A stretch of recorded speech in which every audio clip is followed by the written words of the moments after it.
Riječima ne mogu opisati radost i zadovoljstvo što smo se danas sreli i što ću danas imati priliku da porazgovaram sa vama. I još veća mi je radost što ste pristali da izdvojite ovo vaše dragocjeno vrijeme, da nam proširite svijest, da nas uputite u svjetlost, da nas podučite i hvala eto još jednom što želite i imate dobru volju da podijelite sa nama višegodišnje iskustvo, znanje, mudrost i sve ono što vi plemenito radite i izračite. Hvala, još veća mi je radost što imam čast da vidim mlade ljude koji su otvoreni ka sebi, to jest ka svjetlosti i koji bude mnoge druge ljude ka novom dobu, kako si fino nazvao, zlatnom dobu. Dakle, počastvovan sam ovim prisustvom i drago mi je da si baš ti taj koji želiš nešto da čuješ od moga iskustva. I bit će mi radost da što god mogu da iznesem isključivo na osnovu svog iskustva. Iza vas primijetim sliku Sai Babe, za kojeg ste malo čas rekli da je on naš avatar, koji je tu sve prisutan i uvijek prisutan. Možete li nam reći i podijeliti vaše iskustvo i šta ste vi doživjeli u vezi Sai Babe? Ko je on i kako ste vi, kako je on utjecao na vas? Možda najljepše da objasnim prvo ko su avatari ili ko su proroci i na kraju i sami prosvjetljeni ljudi.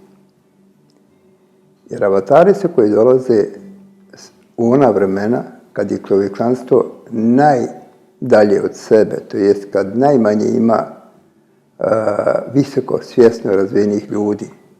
Dolaze da bi vratili ljude njima, to jest čovjeku unutar čovjeka. Ponavljam, to su svi avatari, proroci. Isus je također bio Muhamed, Mojsije, Krišna, Rama, Buda. On su dolazili u ta najteža vremena gdje je svijest izgubljena, ili kako kaže dharma izgubljena po indijskom, vedskom, znači ispravno ponašanje. I oni dolaze na svijet da nas vrate tom ispravnom ponašanju, a najvažnije odnos prema sebi. I svi ljudi koji iskuse sebe, počinju također to da rade. I oni su učitelji. I ljudi ne znaju prvo ko su oni. I onda kad se spomene avatar, kad se spomene bilo koje više biće kao svetac ili bilo šta, oni zaziru da je to neko koje ne dodiruju, koje je skroz u nebesima. Međutim, to nije tako. Svako od nas je ravan svakom avataru, svakom cvetu. I svi smo, ja to ljudima objašnjavam, jedan okean svijesti koji je nedjeljiv. I svako od nas je kap u tom okeanu. Ja sam još od 4. godine znao da nisam ovaj. I od 22. to je bilo 72. godine, sam bio prisiljen božanskim zovom da krenem ovim putem. Već sam pustio tijelo 72. godine prvi put. Ja sam znao već tada da je, nisam znao za Sai Babu, ja sam znao za Isusa. I tad sam prvi put stupio u kontakt direktno sa Isusom, energijom Isusa. Jer čovjek kad vjeruje u određenog avatara, onda kad prelazi u druge dimenzije, on se pojavljuje njemu u tom obliku. Ali ja sam znao da je on u fizičkom tijelu još 72. godine. Ali nisam mu vidio glavu. Znao sam kako izgleda tijelo i koju garderobu nosi. I znao sam da u Indiji. I čekao sam vrijeme kad ću da uspostavim kontakt sa njim. Ali prije toga sam bio, prije nego što sam bio kod njega, 84. godine, ja sam bio sav u iskustvu prosvjetljenja. Da sav univerzum, sav prostor, sve dimenzije, svi svijetovi, sve što postoji sam ja. Tako da sam još više imao znanja o stvarnosti šta je čovjek. I onda poslije još kroz niz drugih iskustava, kroz razne tehnike koje, da ne kažem kao iskustva levitacije, teleportacije, sve sam tu iskusio materializacije prije odlaska kod Sai Babe. I kad sam došao kod Sai Babe, to je bilo prvi put 1991. godine. Dok su drugi ljudi jurili da sa njim pričaju, da nešto rade, ja nisam jurio to. Ja sam jurio da samo imam energiju i koji sam ostvario sa njim. I odmah sam bio primljen prve godine, te kad sam bio sa grupom naših polaznika. Odavde bilo nas i možda 10. Ljudi su tražili vizualne efekte. Mene to nije interesovalo. Gledao sam čuda koje on radi za druge ljude, ja sam tražio unutarnjeg čuda. Da bi na kraju 1997. godine, kad sam drugi put bio poslije rata, prišao njemu, u stvari bio sam tu su hiljade, 150.000 ljudi, po 100.000 ljudi bude. I tad sam imao kontakt, ja sam osjetio da je vrijeme da uspostavim direktni kontakt sa njegovim božanskom prirodom koja nije njegovo tijelo. I onda sam rekao, spreman sam, mentalno u sebi, što je on znao, onda mi je dozvolio da mu priđem do odine stopala, ja sam opet stopio s univerzumom i bio sam sa univerzumom. Dakle, avatari su istovremeno ogromni kanal energije gdje se čovjek može istog momenta udići gore. Ali ako ti nisi spreman za to, ako nisi spreman i ako nisi radio na sebi, nisi otvorio tokove energija, ne može se to uraditi. I zato mnogi odu kod avatara u Indiju, odu tamo i vrate se isto. I misle da su nešto veliko uradili. Jeste čast biti u vremenu avatara da ga ti prepoznaš. To je već znak da imaš neke otvorenosti ka unutarnjim putu, ka sebi. Sam Isus je rekao, Božje carstvo u vama. Znači, ako želite tražiti bilo što u univerzumu, bilo što za sebe, morate naći sve u sebi. Nigdje van. Dakle, i sam Sai Baba je rekao, šta se lijepite za moje tijelo? Nađite me u meni, nađite me u svom srcu, gdje god ste vi, to sam ja. Ja to lako mogu razumjeti, zato što sam ja bio isto to u svakom čovjeku, u svakoj pojavi, u svakoj prirodi, ali to je svaki čovjek. I kad to čovjek iskusi, onda kad vidi čovjeka, ne gleda stranca, nego vidi sebe u njemu. I onda u stvari prihvata, raduje se njegovom uspjehu. Jer uspjeh tog čovjeka i radost, to je uspjeh njegov. Jer svi su ja. Zamislite jedan okean koji sve kapi mutne, a vaša bistra. Da li ste vi možete biti bistri? To je nemoguće. I kad se svaka kap izbristi, vi ste se uzdigli gore. Dakle, avatar Sai Baba, našeg doba, on sad dolazi kao prema Sai, već će 28. godine se objaviti. On dolazi tu da bi posebno ovo zlatno doba, upravo zlatno doba što ste naveo, bit će tako će se zvati, da bi sljedeći 5.000 godina, odnosno, 10.000 godina bilo na zemlji bez vrata. I mi se mijenjamo i sve se mijenja. I zato ima toliko ovih novih luksonoša svjetlosti, i ti si jedan od njih, koji bude ljude na razne načine da se ljudi okrenu sebi. Niko nikoga ne može promijeniti. Niko nikoga ne može popraviti. Svako mora preuzeti odgovornost za sebe. Samo ima puno stvari koje ljudi moraju znati informacijski da bi znali kako popraviti kud da idu. To ćemo kroz sljedeći razgovor. Imam osjećaj da je ovo samo prvi u nizu naših divnih i poučnih razgovora. Hvala za ovo što ste podijelili o avatarima, o Sai Babi, o Hristu. Koliko je bitno da osvijestimo da smo mi povezani, kao što je Nikola Tesla govorio, neraskidivim vezama sa drugim ljudima. Nikola Tesla je bio prosvjetljen čovjek. Onaj koji je prosvjetljen, on zna da je svaki čovjek dio njega. Da je to nemoguće odvojiti. On zna. I on je svjestan bio. On je koristio čak toliko druge dimenzije, druga bića da bi donio na ovu dimenziju. I svaki čovjek koji živi tako, on radi za dobrobit cijelog čovječanstva. Zašto? radi za dobrobit sebe, jer ja sam čovječanstvo, ja sam univerzum, ja sam sve. Kad bi ljudi znali, samo kad bi znali koja je uloga nas kao ljudi na zemlji, to malo ko zna. Mi smo u stvari jedan generator univerzuma. Mi smo tolika svjetlost, mi nismo tijelo. Tijelo je košuljeni hram da bi bili vidljivi. Tolika svjetlost koja generiše sve galaksije, sve dimenzije. To je čovjek. I ako čovjek tu svjetlost ugasi, sa univerzum pati. Stvarno, mi smo svjetlost. Nema te svjetlosti, ona se ne može vidjeti očima. Ona se samo vidjeti kad čovjek iskusi sebe sama sobom. I kad iskusiš sebe, ti svakog kutka univerzuma vidiš. Peking je u tebi. Sve galaksije su u tebi. Sa univerzum je u tebi. Ništa ne postoji da ti nisi. I onda ti razumiješ svoje postojanje na zemlji.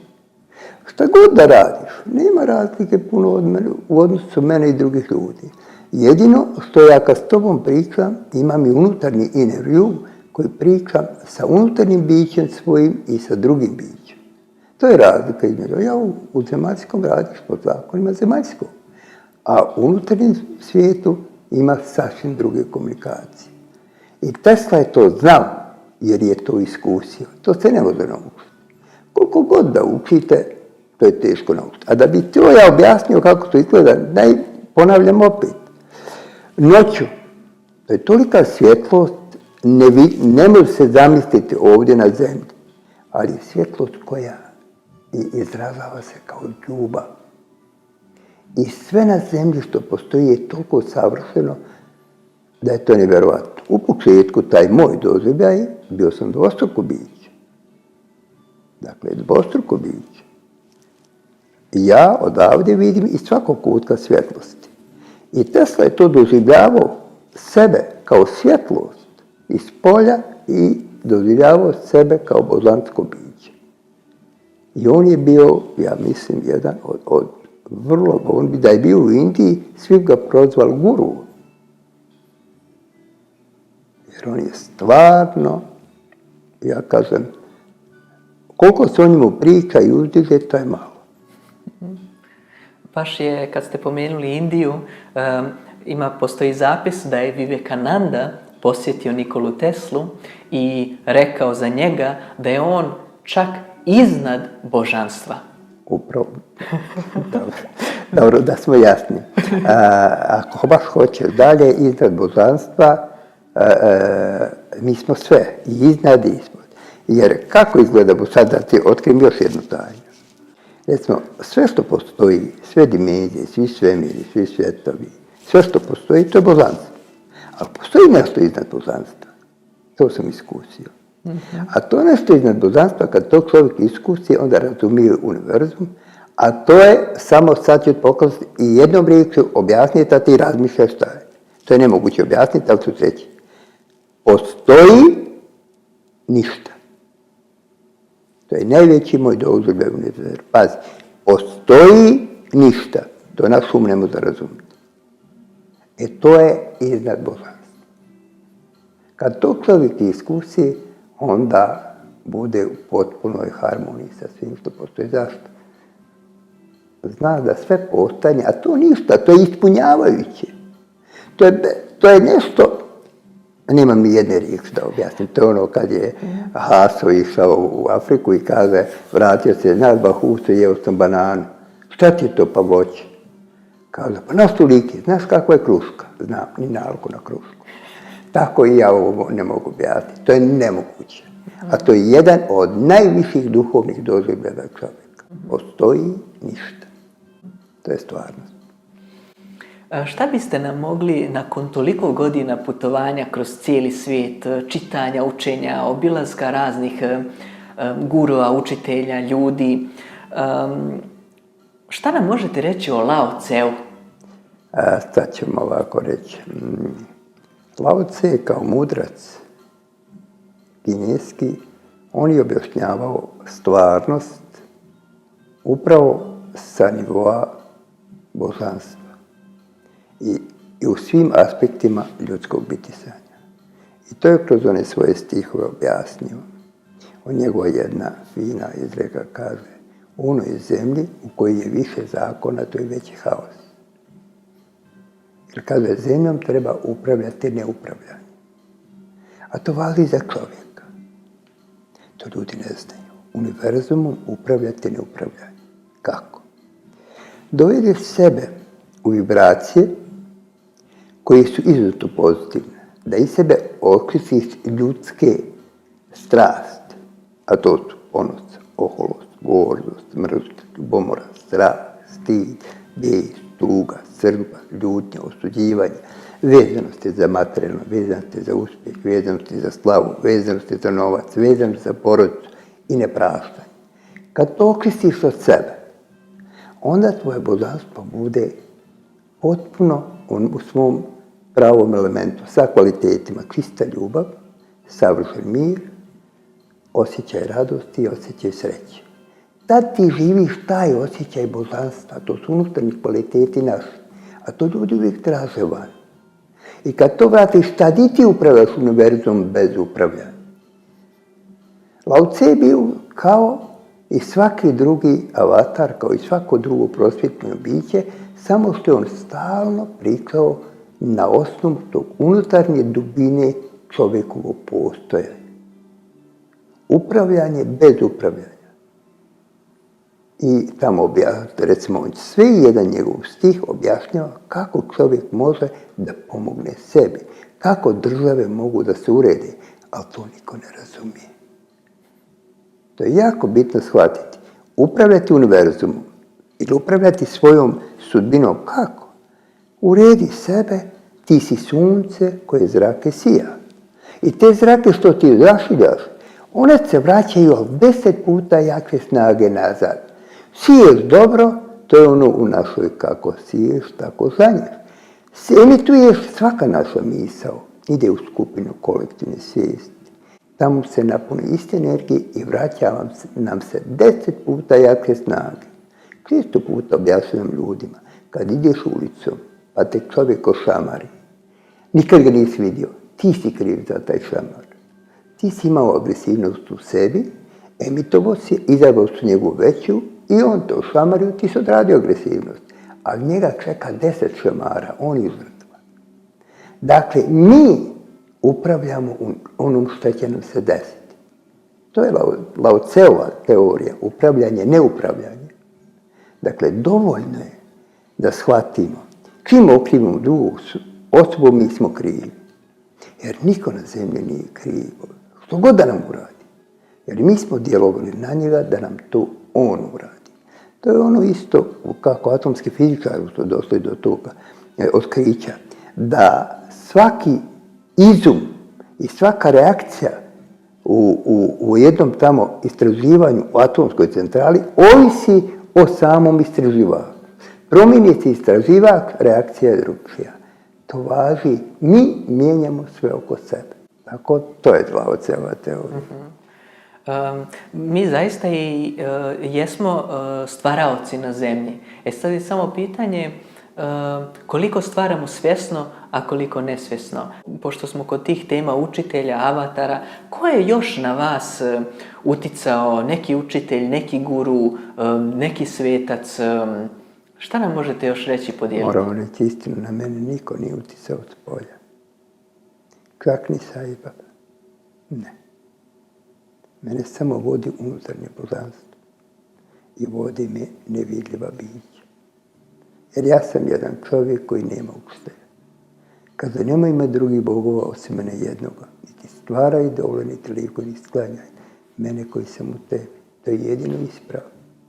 Sve drugo, svi drugi jogini, svi drugi imali sretao su jogine koji smo čak materizovali, zvali da sa sobom materizuju medaljon Isusa, ti dolaziš iz ove religije, kod to nisi materizovao, to sudi iz prostora. Materializacija je druga. Baba materizuje i dobijaš vruće materizovanje. A on materializuje prostor, pošto sam ja bio sad prostor, da se mogu iz svakog prostora uzeti stvar. I tako da, i tražili me sa sobom. Drugi smo molili da dođem u ašram, ako ne pripadam tom ašramu. Ja nemam učitelja. Jer ja sam kao, ponavljam opet, od 4 godine znao da nisam ovaj. I moje unutarnje božanstvo mene vodi kud trebam, šta trebam i sa njim imam kontakt. I svakom čovjeku ponavljam stalno, prvu Božju zapovijest. Nemojte imati drugi Bog osim mene jednoga, to jest mene koji sam u tom srcu. Ljudi bi trebali da znaju da komuniciraju sa Gospodom koji su oni. Prvo trebaju prihvatiti da u njima postoji nevidljivo božanstvo koje upravlja svim njihovim akcijama. Kad božanstvo napusti tijelo, pređe u svijet svjetlosti, tada je tijelo mrtvo. Jer smrt je svetija od rođenja. Čovjek prelazi u svjetlost i oslobađa se svih, što kaže Nikolaj Velimirović, prelesti nemotnje materije. Dakle, smrt je buđenje, rađanje na drugu dimenziju. A kad čovjek se rađa, počne da plače. Zašto? Tada osjeća, jer dok je u utrobi bio, dijete često puta je uvijek u beskonačnom, ima beskonačnu slobodu, izlazi, vraća se. Čim se rodi onaj prvi plać, on je zarobljen u obliku tijela i više ne može izlaziti. Premda do 7. godine djeca često kontaktiraju druge dimenzije, zato su onako razdragana, vesela, čak nekad vidiš da samo su udalji, tad je u drugoj dimenziji. I do 7. godine djeca to kontaktiraju. Do 7. godine. Od 7. godine do 14. razvija se Od 14. do 21. razvija se intelekt. Od 21. do 28. treba da razvije se svijest. Od toga koliko je razvio svijest, do 28. godine ovisi njegov život do kraja. Ako nije razvio svijest, sav život će mu polako otonti u sve veće nezadovoljstvo i sve veću rigidnost i bit će stalno nezadovoljni. Zašto? Traže uvijek nešto što im fali. A ko im fali? Fali im unutarnje, njegov stvarno biće, božanstvo. Dakle, trebaju naučiti mentalno pričati. Mentalno. Sa onim koji misli da jesi i onim koji je stvarni komunicirati kad god imaju vremena. I to svojim riječima. Ljudi obično misle da trebaju to neke molitve, neke čarobne, ono. To ne treba božanstvo. Jer te sve riječi su tuđe, tu nemamo emocije. Običnim riječima, kao svakim čovjekom i najboljim prijateljem sa njim mora biti teper tu i pričati da uspostaviš kontakt sa svojim božanstvom. Biti uporan, koliko god moguće više, jer Gospod kaže, ja sam najusamljeniji biće u vašem srcu. Svi s nekim pričate, a sa mnom neće niko. A ja sam jedini stvarni otac i majka koji može sve dati, a vi ste malodušni, nećete ni tražiti. Kad samo pričate, neko vidi, nije moje. Kad neko sazna, nije moje. Kad neko čuje, nije moje. Samo kad niko ne vidi, niko ne zna, niko ne čuje, to je moje. Dakle, mentalni razgovor sa vašim božanstvom i kad se naučite to, počećete dobivati odgovor. I još jedan savjet. Svaki čovjek ima tim nevidljivih bića oko sebe, anđela, čuvara, koji čekaju samo na zov. Nikad se neće uključiti u naš život jer postoji slobodnu volju dok ih pozovete. Ne morate znati da su tu. Počnite vjerovati, tražite sitne zahtjeve da vam naprave uslugu. Tražite kad vidite da jedan zahtjev uspije, pa drugi onda će se naviknuti, pa će vam oni voziti auto, pa će vam raditi u bašti sa vama, pa ćete vidjeti kako čudo da rade. Recimo, trebate na posao za 2 sata, a u bašti trebate raditi 10 sati. Tvrdim vam da će u bašti napraviti vrijeme 10 sati, a vama će proći 2 sata. Jer beskonačne moći u univerzumu su nevjerovatne. Recimo, ispričaš jedno iskustvo kod Sajbe, što sam bio naime toga. Kad sam ja bio tamo, došla je jedna grupa iz Pakistana. Jedni su tad otišli u Meku, a jedna grupa je došla kod babe. I dvojica iz te grupe su uvijek bili u dilemi, što je baba provođe pornika, a vi bi u Meku. I on se osjećao kao ugrizu savjesti. Ma ne, s vami, mi smo kod tebe. Opet on prođe drugi dan kod njih, a vi bi ipak malo u Meku. Opet on kaže, ma s vami, mi smo došli kod tebe. I onda on njih primi. Ja sam bio u toj primjer prostoriji, to je prostorija otprilike 2 sa 3, a odjednom kad ulaze ljudi, 60 ljudi uđe. Proširi prostor. To je nemoguće da ljudi shvatite, ja to znam. I pored toga ima još jedna vrata tamo. I onda ih, kad su ušli, ajte preći u ta vrata tamo. Kad su oni prešli, on se našli u Meki. Sve njihove stvari, pasoš i sve u Meki. Proveli su u Meki 15 dana, slikali se sa grupom, sve moguće, sve to. I jednog momenta oni gledaju i pogledaj ovo zbavna, ova vrata, kao da smo išli kroz babe. Ajde uđemo unutra. On se vrate nazad, a ovo je prošlo 2 minuta. Dakle, vrijeme, to je iluzija. A i ova sva materija je iluzija. I onda vam kažem, kad bi vam rekao, recimo, kad čovjek se stopi, ja sam se 84. godine, baš kad sam na jednom treningu stopio sa sobom, da bi pokazao ljudima, jer to je djelo svih nas. Kako? Napravili smo oazu kolektivne svijesti, koja je čista, tad sam ja bio ja. Sad sam prosjek svih. Jer bistra kap u mutnom jezeru je prosjek jezera. Sad sam, da bi ljudima skazao, samo zamislio da levitiram. Postao sam lopta otprilike prečnika 3 metra. Dignuo se svi ljudi i prešao oko 25 metara. Tad se mogu proći kroz zid, ali ništa nećeš uraditi, ni jedno čudo, ništa, jer znaš da ti to ne treba. Jer ti si božanstvo i ti samo radiš onaj detalj, eto čisto malo da ljudi znaju da si nešto radi. Recimo, i kad čovjek iskusi sebe, kad je u tom stanju, neće vlat kose pometi sa mjesta. Zašto? Jer se samo divi tolikom savršenstvu univerzuma. I ništa na zemlji nije protiv tebe. Sve je u korist tebe. Ne samo na zemlji, u cijelom univerzumu.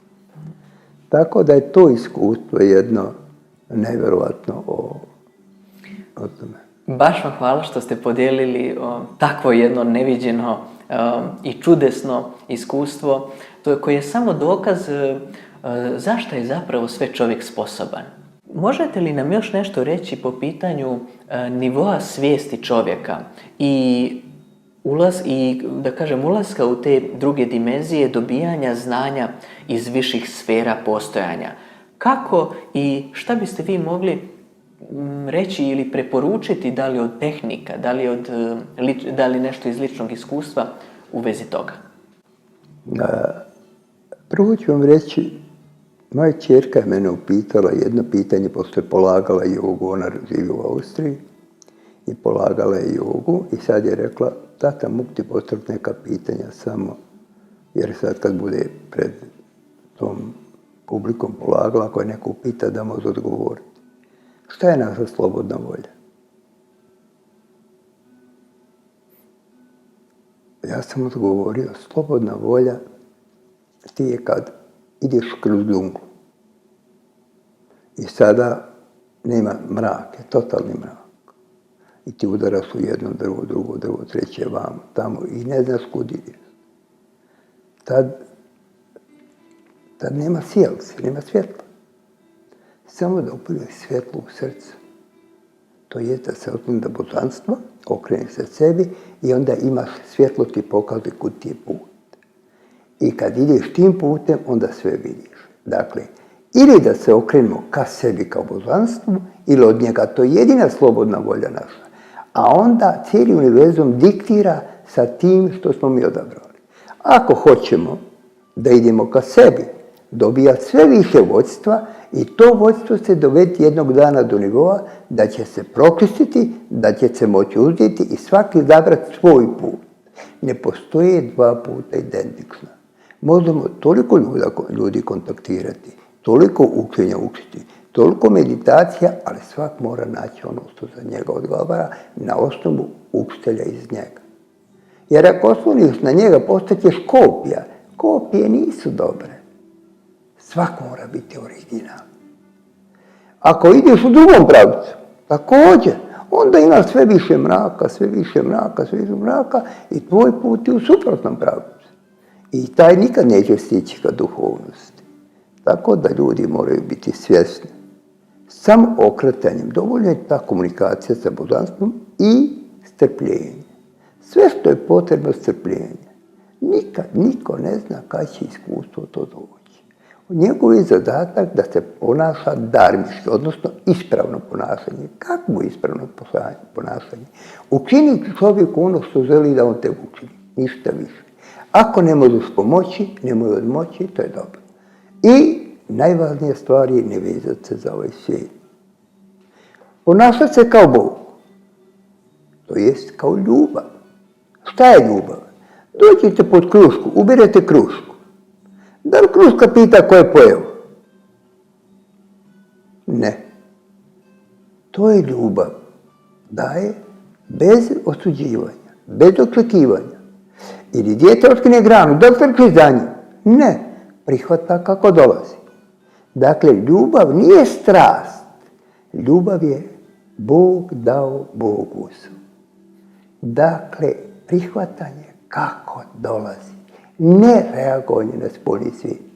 Ako budeš reagovao ponosom, ohološću, gozošću, mržnjom, ljubomorom, strahom, stidom, tugom, osuđivanjem, što sam napravio, ti si napravio preljubu. Preljuba nema nikakve veze sa seksom i brak nije božanska institucija. Preljuba nema nikakve veze sa seksom. Dakle, ja kao ljubav u tebi moram biti uvijek na prvom mjestu. Ako iznad te ljubav staviš, ponovit ću još jednom, ponos, oholost, gordost, mržnju, ljubomoru, strah, stid, bijes, tugu, srdbu, ljutnju, osuđivanje, vezanosti za ponos, porodicu, novac, prijatelje, slavu, ugled, bilo šta i nepraštanje. Tad si napravio preljubu. Tad ja kao božanstvo borim se za sebe, dajem ti svoje milosti. A moje milosti su bolesti, nesreće, problemi u porodici, problemi u društvu, materijalni problemi. To su moje milosti. Da te natjeram da se vratiš meni. A kad se vratiš meni, onda imaš moje blagoslove. A moji su blagoslovi da uživaš u životu kroz ljubav, koji je moj kvalitet, kroz mir, koja je moja osnova, kroz moju radost, koja je moj kvalitet i osjećaj sreće. Dakle, ti uživaš mene, moje kvalitete, to jest ja sam imanentan, u tebi ja postojim. Ja se borim za svoje postojanje. A moje postojanje, ponavljam, daje ti beskonačnu ljubav, beskonačan mir, beskonačnu radost i beskonačan osjećaj sreće. I to svi ljudi traže vani. Toga nema i zato su svi nesretni. Divota je slušati vas i sve vaše mudrosti pamtiti. Jedno od mojih sljedećih pitanja je vezano za postojanje i život. Kako da dosegnemo taj unutrašnji mir koji je blizu onog iznad božanstva, što ste rekli, gdje postoji ništa? Kako da mi dođemo u to stanje mira i potpunog prihvatanja onog što jeste? Da, to je jako dobro pitanje, ali pitanje koje treba u ovom vremenu objasniti na jedan drugi način. Kroz proces razvoja čovjeka. Recimo, ako pogledate dijete kad se igra. Ono se igra razdragano, malo sumiri, izradi svaku imeću i odmah opet se igra i nema nikakvih problema. I ono živi radost života. To je pravi mir. Radost života. Da ti se u svakom momentu raduje. Onog momenta kad čovjek popije prvu kafu, to je završio sa tim. Čak i djeca do 13. godine koja ne piju kafu imaju tu radost. Čim popije prvu kafu, on gubi to i kafa je ta koja narušava vitalnu silu. To je ubrzani proces starenja, stvaranje ozbiljnosti i daje svom tijelu smjernice da brzo stari. Tad se taj mir gubi. A kad zapali prvu cigaretu, tad njegova duhovnost je završena. Ide u suprotnom pravcu i nikada više nema šanse da nađe svoju duhovnost. Mir je nemoguće naći čitanjem knjiga, nemoguće naći nekim tehnikama ako ti ne kontrolišeš šta unosiš u sebe. Prvi, bilo koji duhovni put je kontrola čula. Onaj ko nije sposoban da kontroliše čulima, šta jede, šta pije, šta gleda, šta sluša, s kim se druži. Jer s kim si onakav si. Ono što unosi se u sebe, to ti proizvodi misl. A misli su oni koji stvaraju akcije i koji upravljaju s tobom. Prema tome, dakle, da bi napravio mir, prvo treba znati put, treba čuti informacije. Dakle, prvi korak je kontrola čula. Sve drugo što pokušaš, a nisi uradio prvi korak, to je iluzija. To je iluzija. Dakle, kontrola čula. Tu, kad bude čovjek sposoban da čula kontroliše do tog nivoa, kao, na primjer, bar malo da počne da kontroliše, da ne ovisi ni o hrani puno, čak i o piću, jel? Da pazi da ovo društvo zapada potpuno ignoriše. Jer sve što je proizvedeno na zemlji, proizvedeno je da ti postaneš rob njihov. Proizvedeno je da ti uzmeš život i da ono što god zaradiš kasnije vratiš nazad kroz farmaceutske proizvode. Tako da čovjek je rob u drugom obliku. Kako je nastalo demokratija? Bili su nekad robovi. Oni su imali čuvare. I kad se gradile kule, te koje su bile odbrambene, oni su nosili to kamenje i stalno ih čuvari tjerali više i više. Robovi nekad neće, padnu, zabušavali. I jedan od mudraca posmatrao, jer na zemljom su uvijek upravljaju mudraci koji hoće da manipulišu s ljudima, da žive samo, to njima igra. I onda on je sam rekao, sad ću ja da vidim kako ti robovi, zašto ne rade i šta se to, da i ja budem rob. Pošto sam znao koji je najjači rob među njima i on se isto obuče u roba i kod njega i prihvatio kao sad pripremamo jednu veliku pobunu. Kad pripremamo, evo sad će vojska otići u rat, neće biti 3 mjeseca, a nas je puno i mi smo pripremiti, osloboditi se i onda imamo svoje druge, tako ćemo one koji dođu u robove još i njih osloboditi, tako da ćemo vojsku pobijediti. I onda je on shvatio da je to opasnost. I onda se dosjeti i kaže, sad ćemo uraditi drugčije. Sada ćemo uzeti, osloboditi sve robove. I plaćat ćemo im da nose kamenje. Ali ih nećemo ni hraniti. Nek on za tu hranu sami se plaćaju. I ko više ponese kamenje, više će do para. I sami čuvari koji su tad bili, i oni su pokrili s kamenje, da i oni zaradi. I svi su zarađivali sada i radili, mislili o sebi, bili su još veći robovi, samo im je gazda bio novac. I tako je nastala demokratija. Demon krateji. Demon kreira ljudski život, a to je novac. I danas su ljudi svi robovi. Svi do jednog. I danas samo misle da zarade novac i da žive od nedelje, od ponedjeljka do petka i da misle na subotu i nedjelju. A kad tako žive, ni žive danas, uopšte ne žive. I to je problem cijelog čovječanstva. Slušajući vas, imam osjećaj kao da slušam pouke oca Tadeja ili patrijarha Pavla. Takvu mudrost i takvu milinu milosti i eto, sve to nekako zračite i prenosite. Ovdje bih vas pitao na koji način mi možemo pronaći onu našu svrhu. Šta je ono što nas najviše ispunjava i raduje, bez te ovisnosti o novcu, a da smo potpuno prepušteni tom osjećaju i da uživamo u stvaranju. Šta nam možete reći o tome? Ovako. Prvo, mi se nalazimo u društvu onakvom kakvom je. Nije mudrost da ti sad ideš uzvodu, da kružiš pravila društva, zakone društva. Onda nećeš moći opstati. Mudrost je da u tom društvu koji jeste, da se uklopiš, da iskoristiš ono što ti nude, a da odabereš ono što je najbolje na tebe. Šta znači? Prvo, svoj posao koji radiš bilo gdje, nije bitno koja je organizacija, nije bitno koja je firma i nije bitno koji posao. od čistača do ljekara, svi su božanski poslovi. Da ga radiš za Gospoda koji je u tebi, a ne za gazdu. Ako radiš posao za Gospoda koji je u tebi, uradit ćeš ga najbolje. Uživat ćeš u poslu, imat ćeš ljubav i bit ćeš sretan što radiš. Svi koji rade za gazdu i rade samo za novac, neće voliti posao i posao neće ići dobro. Jako je bitno da radno vrijeme živiš u ljubavi i da se polako pripremaš sa vremenom da ta ljubav postaje što veća i ona će ti pripremati sve bolje okolnosti. Dakle, rad, bilo koji, je kreacija Gospoda kroz tebe. I bilo koja stvar koju obrađuješ, radiš što je Bog. Ne postoji ništa da nije od Boga napravljeno. A ujedno to se opet sve ti.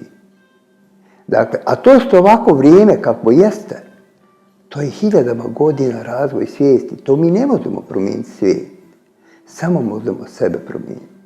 I ako tako radiš, okrenut ka Gospodu i da sve služiš Bogu, i sam gazda, i same kolege, i svi okolo, bit će zadovoljni i s tobom će se radovati. Jer ti će svako prihvat kao Boga i nijednom nećeš dozvoliti sebi da upadneš u mrežu ljudskih slabosti. A to je vrednovanje ljudi po nečemu, jer mi nismo ti da gledamo ko je drugi. U tuđu glavu ne smijemo ući. Mi smo ti samo da gledamo ko smo mi. I ako tako radimo u ovom vremenu, to će biti prvi korak ka približavanju sebi. Dakle, svaka naša akcija mora biti ispunjena ljubavi. Od onoga, recimo, kad ustanemo ujutru, započnimo dan s ljubavi. A to jest da popričamo s Gospodom i da kreiramo danas da svaka naše djelo i svaka naša akcija bude za dobrobit svejednog čovjeka i cijelog univerzuma. Onda se ponašamo tako po danu da svakog čovjeka i svaku osobu vidimo u ljubavi. I da svakog razumijemo da je to drugo biće moje, da sam to ja drugi. I kad počnem raditi posao, bilo koji da radim, nije bitno je kakav je posao. I budala može raditi posao koji voli. Mudrost je da radiš sve što voliš. I kad tako radiš, ti se prvo liječiš. Ispunjavaš energijom, recimo ja nisam umoran, ni danas. I poslije 13 dana gladovanja ja nisam umoran, ja radim po 12 sati. I ne smetam. Jer moj posao je ljubav, služenje Gospodu i univerzumu. I onda te puni energijom. I obično nakon završenog posla ja sam teži kilogram. Iako ništa ne pijem i ne jedem. Ta energija te ispunjava.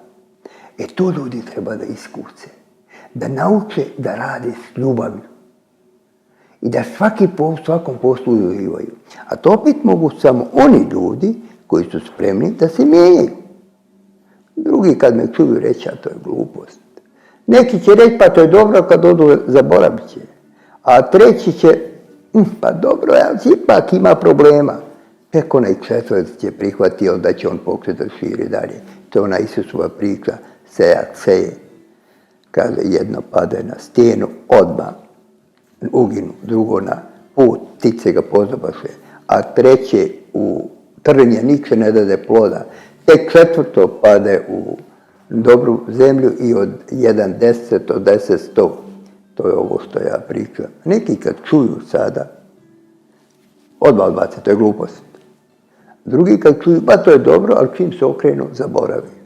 Treći kad čuju, ali nemo, ipak imam problema. Tek četvrti će od toga imati korist. Dakle, prvi korak je poslije kontroli čula, drugi korak je razvijati ljubav prema svemu, a posebno prema poslu u vremenu. Zašto? Ako ti živiš na poslu sa joj nisam dobro plaćen, joj ne valja posao, joj ne valja ovo, ti u stvari sam sebe bolivaš. Jer ti patiš. A tijelo na svaku našu mentalnu aktivnost i emociju reaguje.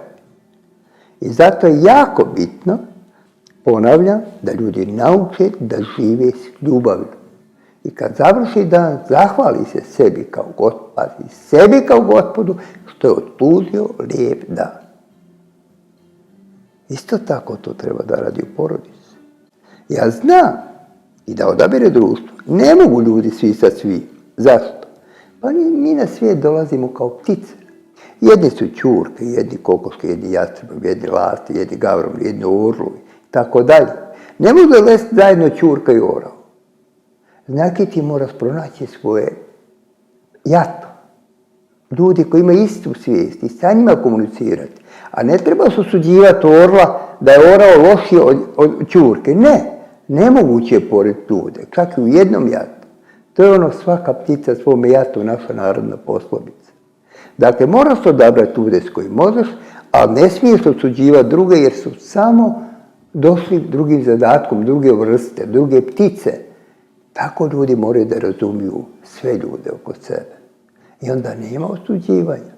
Nađi svoje jato, a druge poštuj. Poštuj jer to je druga vrsta koja bez nje se ne može. Ako jedna vrsta nestane, sve će nestati na zemlji. Prema svima baš ta ljubav zapravo i prihvatanje. Upravo, prihvatanje.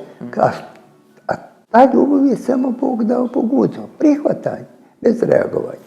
I zato čovjek ima ono kaže, ljubi bližnjeg svoga kao samog sebe. Bližnji tvoj nije tvoje dijete, tvoj otac, tvoja majka, ne. Samo koga očno gledaš. To ti je bližnji tvoj. Ko garantuje da će davlja neko izaći van? Jer svi smo jedno biće, a ne jedna porodica. Dakle, koga očno gledaš, to ti je stvarna porodica. I kad čovjek to nauči, nikad neće biti susamljen, nikad neće biti u tuđem svijetu, nikad neće biti nezadovoljan. Uvijek će biti sa svojom porodicom, jer svi su porodice. To je to. Pošto ste rekli da je prvi korak ka približavanju sebi kontrola čula i uopšte ka razvoju duhovnosti, na početku našeg susreta rekli ste da ste, a i malo čas ste pomenuli da ste na gladovanju, da ste 13. dan na gladovanju. Možete li nam reći šta znači to gladovanje, kako se vi osjećate, koliko to već dugo godina radite, primjenjujete i nešto što mislite da je važno da kažete i podijelite svima koji sada ovo gledaju? Pa ja ovo praktikujem već 51 godinu. Najduži moj period gladovanja je bio 52 dana.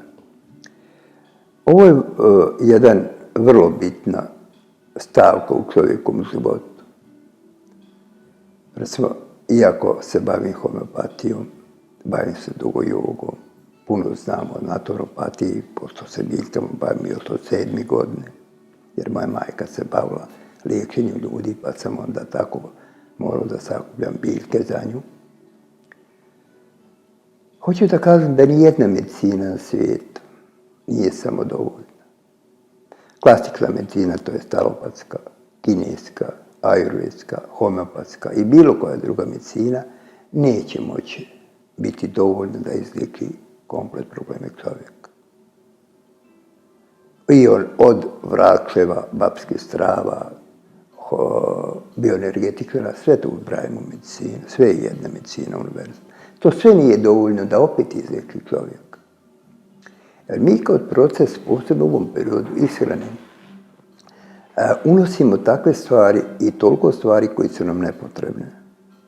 I one u nama polako zaključavaju određene naše prostore i sprečavaju tokove energija u eteričnom tijelu. Tad nastaju bolesti u nama. Neke stvari se mogu iscijeliti i homeopatski, i alopatski, i kineskom medicinom, a neke nemoguće. Da to što je nemoguće iscijeliti, što ne znamo, tad tijelo počinje teško, tromo. Uvijek nešto fali, uvijek dolazi neka nova bolest, da vi morate posjećivati ljekara godišnje jednom, to je previše. Previše. I zato čovjek mora svaki u bilo kom pogledu procesa isceljenja obratiti se sebi, da upita sebe šta on radi, šta ne valja. Mnogi osuđuju ljekare, osuđuju ovu medicinu, osuđuju samo zato što ne znaju zašto se to dešava. Dakle, ono što će se meni desiti, ponavljam, ja sam odgovoran. Ono što će mi ljekar uraditi tretman, također sam ja odgovoran. Ja upravljam ljekarom da li će mi napraviti dobar lijek ili loš. Ja upravljam s događajima šta će se desiti. Jer unutarnje moje božanstvo me upravo na taj način tjera da se obratim njemu. A to je da bi se obratio njemu mora pokriti da ponirim unutra. Kroz proces gladovanja čovjek razvija puno veću kontrolu čula. To je jedan razlog. Kontrolu čula. Drugo, tad u njemu se mijenjaju potpuno funkcije u tijelu. To je poznato kao autofagija. Tijelo onda iz svih dijelova koji mi ne znamo gdje što ima, kupi otrove i vraća ih u želudac. I kroz želudac izbacuje napolje. Iako ne jedem 13 dana, ja 13 dana imam uvijek nešto za izbaciti van kroz anus. I uvijek u crijevima postoji nešto. To su nevjerojatni čudne izglede otrova. Od crnih ide, pa se mijenjaju, dok god to ne nestane, gladovanje ne smije prestati. Do 21 dan ići će vjerovatno stalno kroz crijeva, a poslije toga počinje preko jezika. Dok se svi procesi ne završe, proces čišćenja nije tu, nije dovršen. Kad čovjek odradi jedno ovako gladovanje, otprilike energetski i fizički se odmladi, pa najmanje za 20-30 godina. Recimo, ja imam 72 pune godine. Moje godine stvarne su 23. I uvijek će biti 23. Zašto? Pa mi smo svjetlost. Svjetlost se ne mijenja. Ja sam prihvatio svjetlost od 23 godine i moje reakcije, moje sposobnosti tijela i sve druge su od 23 godine. Ja se tako osjećam. I ja uživam u svom postojanju tijelu. I svi oni koji žele sebi pomoći, ovo nikad niko ne bi smio ovako gladovanje radikalno krenuti bez stručnog vodstva nekoga ko zna. Zašto? Jer ako čovjek neispravno počne duže gladovati, onda može više imati štete nego koristi. Ali uzeti jedan dan, prvo jedan dan u sedmici na sokoma. Prvo jedan dan u sedmici na sokoma. Kad se navikne to, onda uzme zamijeni sa vodom. I jedan dan u sedmici da svaki dan uzme da pije vodu, da ništa ne jede. To mu neće smetati. Uzme 24 sata, ne jede, to je to. Kad pređe taj režim otprilike od 1 godinu dana, onda će nje poželiti više. Onda jako dobro pred proljeće uzeti da onda vidi, prouči kako ide gladovanje, pa da uzme u početku 7 dana do 10 gladovanja pod stručnim vodstvom jednom, poslije će sve sam znati. I onda tek počne pravo čišćenje.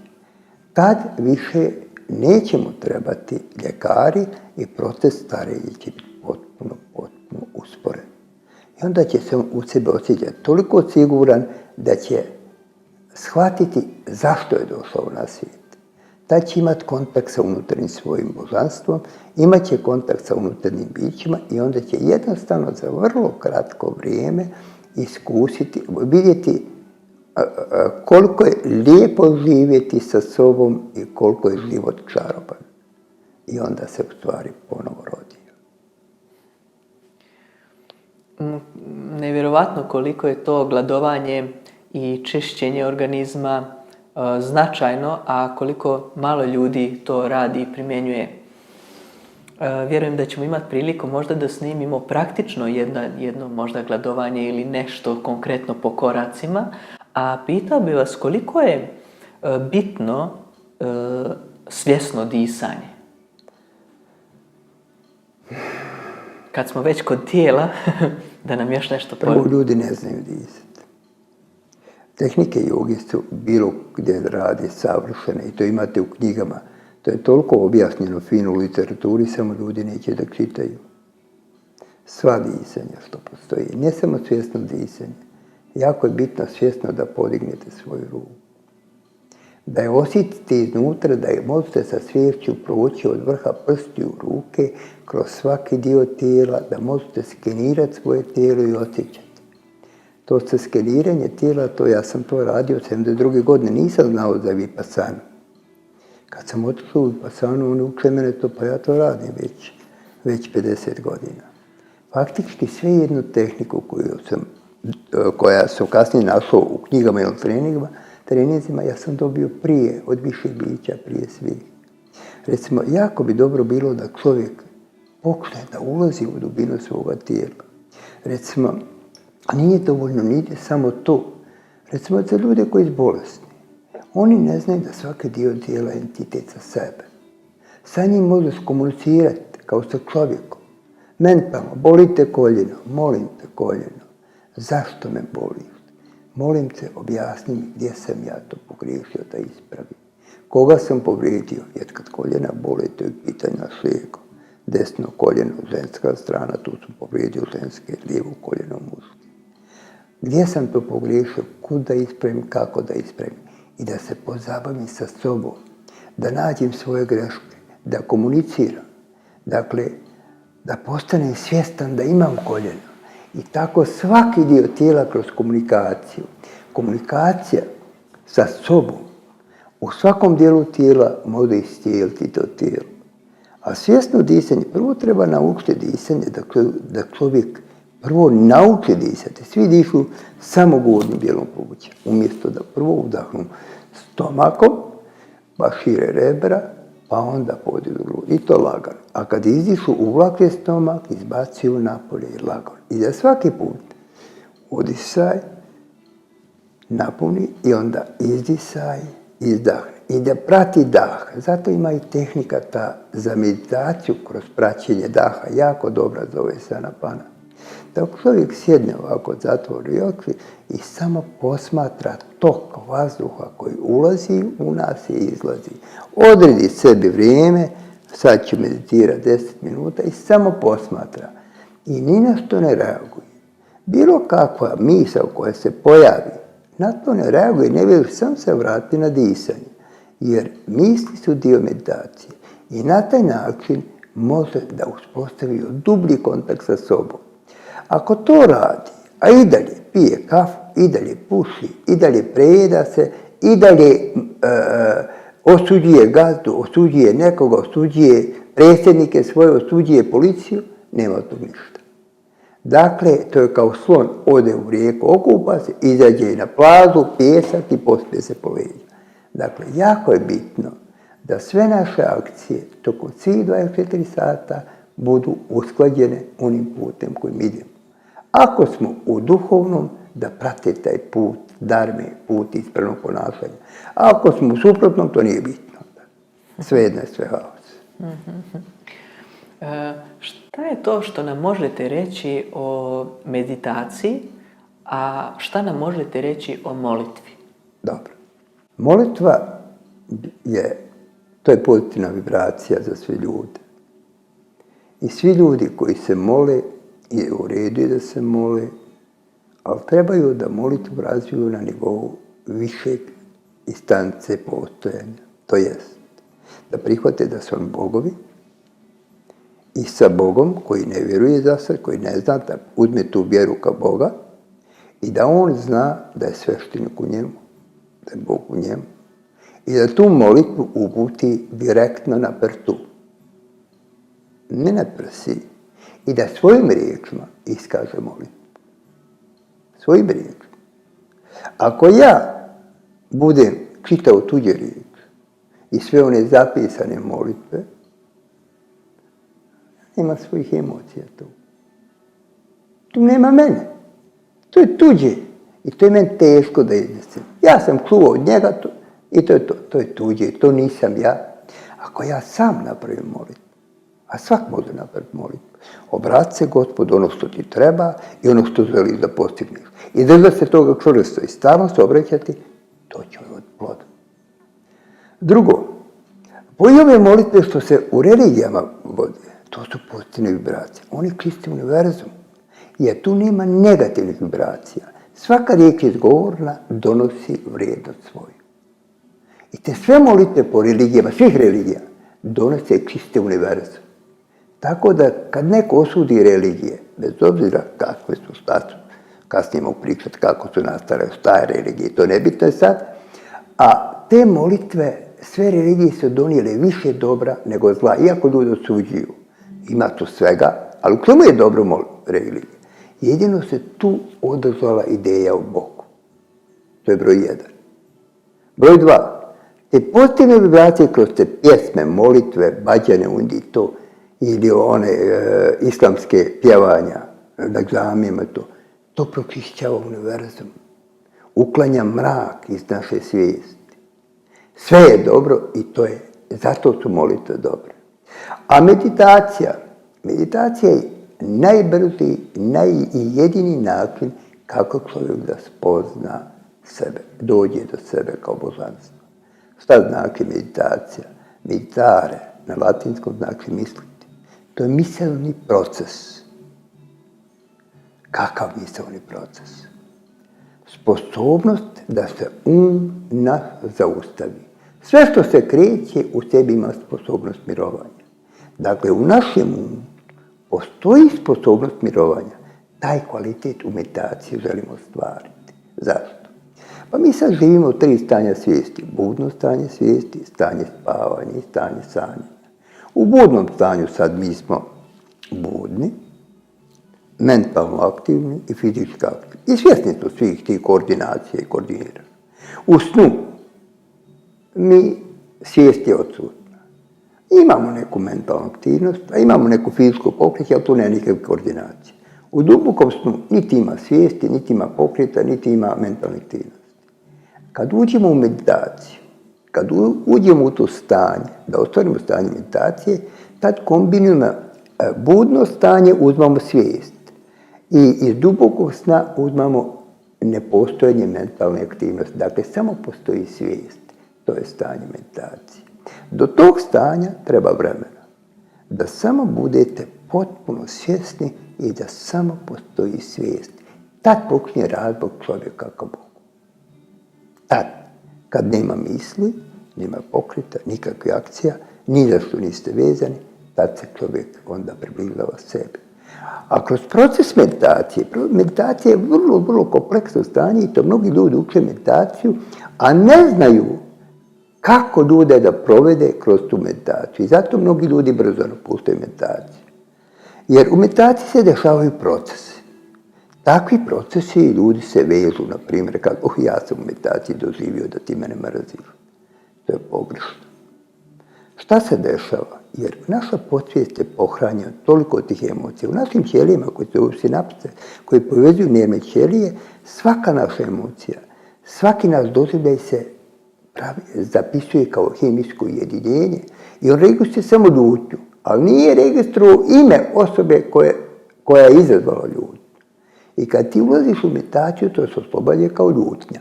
Kako se oslobađa kvalitet, taj emotivni, on se mora vezati za neku osobu. Onda se veže iz našeg života sadašnjeg za neku osobu. Za mužu, ženu, prijateljicu. I ti kažeš, on me ljuti, strašno ili on me mrzi. Dakle, bilo koja misao u meditaciji nikakve veze nema sa osobom s kojom se vezao. To je jedan razlog. Zbog tog ljudi stvaraju gluposti. Drugi razlog, proces meditacije je ozdravljenje. Jer kad mi skroz dozvolimo tišini, jer svaka misao uzma blok energije koja protikuje kroz krunsku čakru u nas, dole kroz sve čakre i blokira tok energije. I ljudi što više misle, pričaju, odsutno lutaju, manje energije imaju. A kad uđete u stanje tišine, onda ogromni snop energije prolazi kroz nas i oslobađa sve eterična tijela i oslobađa te blokade i onda možete imati bolove u tijelu, bilo gdje je to. Ti bolovi su isjeljujući. Oni se ne smiju liječiti, jer to je procesi koji izlazi kroz druge meditacije, on će se sami iscijeliti. Tako da ljudi kad dožive neke bolove meditacije trebaju pustiti, neko ne izlaze i ne reaguju. To je jako bitno, jer ozdravljenje u meditaciji je proizvod meditacija, to nije cilj. I zato ljudi, to je najčistiji proces isceljenja. I zato bi ljudi trebali znati kad se pojave bolovi da to uradi. Drugi opet kažu, imao sam te vizualne efekte i to. Sve što je imao da priča, to treba da zanemari. Jer sve dotle dok ima nekog da pita, a kad priča o meditaciji s nekim, mora samo pričati sa osobom koja zna. Jer ako priča s nekom, onda će ovaj drugi misli, a on to doživio bolje od mene, to je pogrešno. Ni s kim ne smije pričati o meditaciji, jer svaki čovjek ima drugu meditaciju. I svaka naša sljedeća meditacija je drugčija. Ako bilo šta očekujete u meditaciji, vi ne meditirate. To je stanje, prepustite se, osmatrate disanje, što se desi, završilo se i posebno proces izlaska iz meditacije je bitan. Ako trebate izaći iz meditacije, a imate osjećaj da izlazi ljutnja, nešto neprijatno, to ne smijete izaći iz meditacije. Možete ostati još par sekundi ili bar minut da to izađe i kad je sve u redu, onda lagano otvorite oči, udahnute i izađete. Jer ako izađete u stanju ljutnje, čitav dan ćete provesti u ljutnji. To vam niko ne može izreći dok ne uđete ponovo u meditaciju. Tako to su samo površno i toga ima puno više meditacije. Za meditaciju treba držati jedno predavanje otprilike od sat i po vremena da bi čovjek naučio i onda ga uvidiš u to, da iskusi i tek onda on može ostati svjestan svega. Tako da je to vrlo kompleksna materija. Ali sigurno će značiti, bar ovo što ste kratko i da kažem neku suštinu izvukli i rekli, šta je, pošto se dugo godina bavite, pored homeopatije, jogom? Kad bi vas pitao šta je joga, kako biste to objasnili? Put k sebi. Vrlo jednostavno. Prvo, ljudi se vežu dakle, joga je jedan tako fino sačinjena oblast čovjekovog samorazvoja koja povezuje sve potrebne stvari da čovjek spozna u koje. Prvo, obrađuje stvarno sve one najbitnije stvari, da čovjek prvo čuva svoje tijelo, da onda polako mijenja svoje navike ka zdravim navikama i na kraju da kroz disanje i meditaciju ulazi u dubinu svoje duše. I svi ljudi koji rade jogu trebali bi da nauče da sami sebe vode kroz to. Bilo koji učitelj, bilo koja tehnika joge je dobra. Jer svaki ima nešto ponuditi. I ne trebaju ništa očekivati da će neko za njih nešto uraditi. A danas toliko knjiga ima o jogi, samo ljudi nemaju više strpljenja i nisu naučeni da budu samodovoljni. Uvijek traže nekoga s polja da mu pomogne. Ja nisam imao učitelja nikad na jogu. Isto također sam se sam radio. Dakle, lagan put je najbolji put i najbrži put u duhovnom razvoju. Ponavljam, lagan put je najbrži. Od onih asana pokreta uzmaš one koji su ti najlakše u početku. Toliko ima literature, može se naći toliko treninga na internetu. Nemoj prihvatiti ni jednog programa koji ne odgovara. Uzmi koje je najlakše ili one koji najviše trebaju u datom trenutku ako je pitanje zdravlja. I samo ih polako usavršavaj. Samo usavršavaj dan za dan. Sa svakim danom vidjet ćeš kako ide bolje. Samo ponavljanje, redovno vježbanje će usavršiti tu jogu. Dakle, usavršiti tvoje tijelo. A onda tehnikom disanja ostaćeš sigurniji u sebe. Načinom ishrane ubrzat ćeš razvoj svoj. I sa rezultati će iz dana u dan poprimati ne aritmetičku, već geometrijsku progresiju. I onda će čovjek vidjeti da njegov vodstvo ide dalje. Jer reći nešto o jogi kao filozofiji ima puno piše u knjigama. Ja sam čovjek iskustva, nisam čovjek koji puno čita knjige. Dakle, najvažniji put, lagan put i da vjeruješ u sebe. I kad ovaj učitelj ne valja, ovaj učitelj ne valja, i to nije u redu. I jako je loše u životu da čovjek pokuša puno različitih tehnika. To je onda gubi vrijeme i gubi svoje sposobnosti. To je kao kod kopat bunar na jednom mjestu metar, na drugom metar, na trećem metar, četvrtom, petom, šestom, iskopos negdje 10 bunara po metar, nema vode. A da skupu na jednom mjestu 10 metara, našo vodu. Tako i sa ljudima koji tragaju. jako je bitno. Ja preporučujem svakom čovjeku. Bilo koji pravac joge koji im odgovara je dobar. Ne samo joga, čak i fitness, čak i bilo koji trening, bilo koji rad na sebi. Ako uz to počne da poniri unutar sebe. Razlika između gimnastike i joge je to što je gimnastika zaboravila unutarnje vodstvo, a joga bazira na unutarnje vodstvo. Jer sve gimnastičke vježbe su faktički iz joge. Sve je to joga. I toliko ima asana joge da čovjek svog života ne može sve asane po jednom raditi. Zato odabere samo one koji su ti bitne.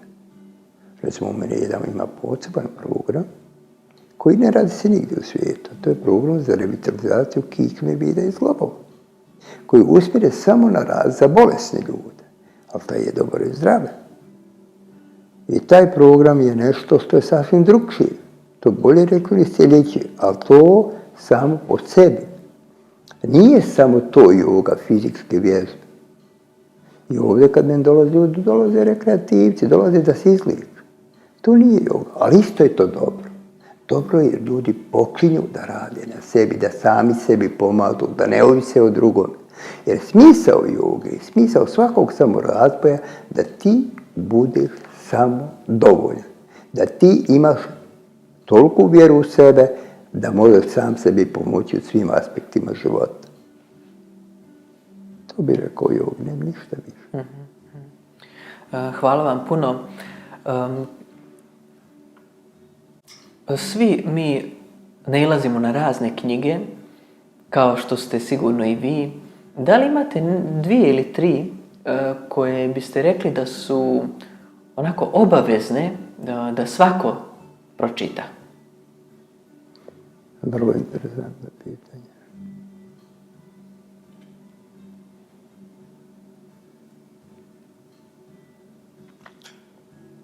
Mi smo različiti. I došli smo po različite zadatke da uradimo.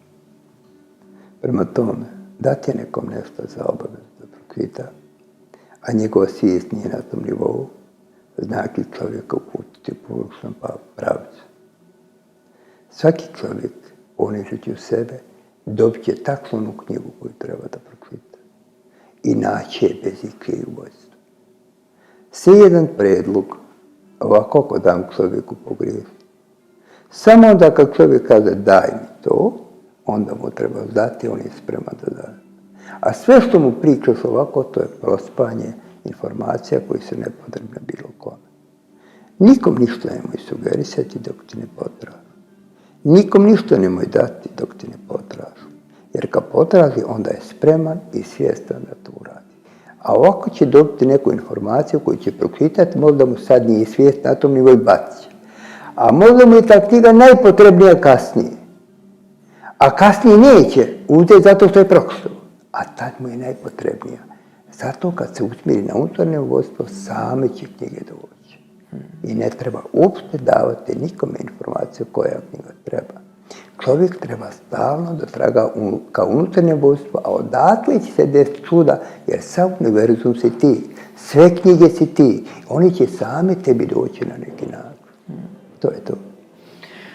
Evo, Slavko, za kraj ovog razgovora, koji je bio, siguran sam, za mnoge neobičan, poseban, drugačiji i kao jedno veliko nadahnuće, zamolit ću vas da kažete, ako bi sada imali priliku da se obratite cijelom čovečanstvu, koja bi bila vaša poruka?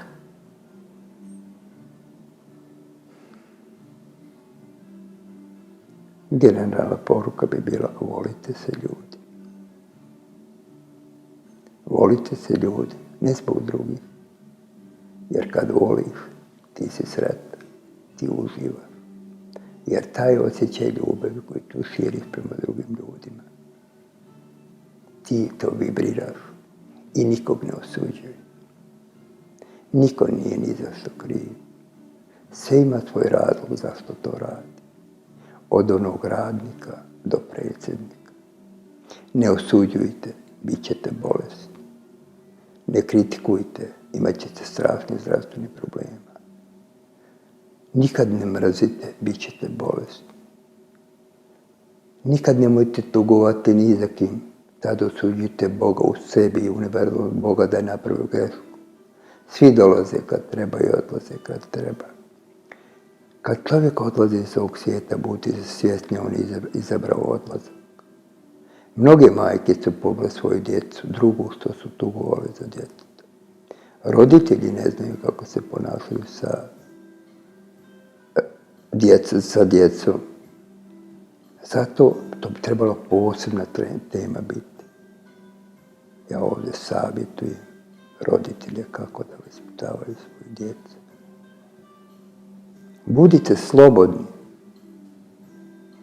u tom smislu da se samo vodite na unutarnje bogatstvo u sebi. Počnite razviti taj put, sve drugo će biti riješeno. A stvarni otac i majka je u srcu. Ako njega stavite na prvo mjesto i njemu se obraćate, onda sve u univerzumu bit će na svom mjestu. To je jedini smisao života. Upravljati neupravljanjem Lao Tse. Slavko, hvala još jednom za svo podijeljeno znanje i dragocjeno vrijeme koje ste danas podijelili sa nama.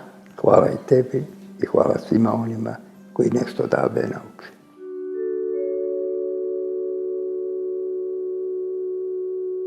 thank you